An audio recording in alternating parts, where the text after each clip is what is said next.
70. All eyes will be on the Australian share market this morning after it shed $27 billion yesterday in reaction to the US and China ramping up their trade war. For his take on the challenges facing the market, I'm joined by Treasurer Josh Frydenberg. Treasurer, good to see you. This share market volatility, does it spook you in terms of the impact on the economy?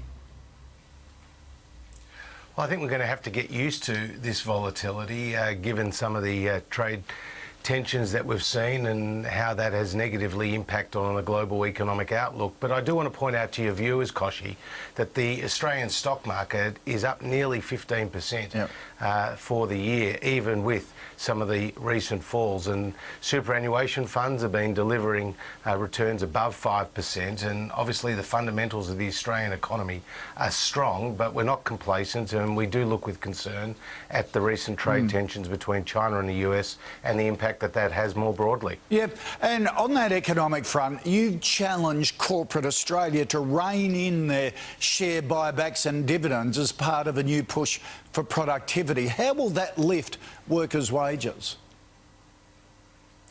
Well, I was just pointing out the fact that over the last 12 months, we've seen $29 billion worth of share buybacks and special dividends, and that compares to an average of $12 billion over the 4 years prior.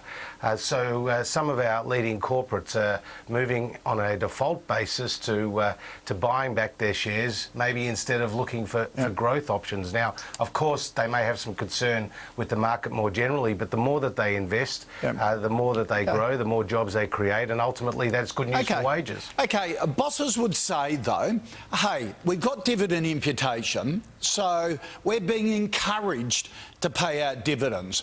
Why doesn't the business and corporate tax system encourage us to invest? Why not you give us an investment allowance? Why not you reduce our corporate tax rate? Then we would invest.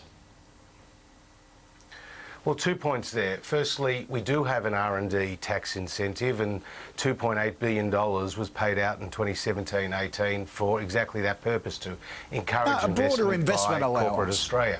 Yeah.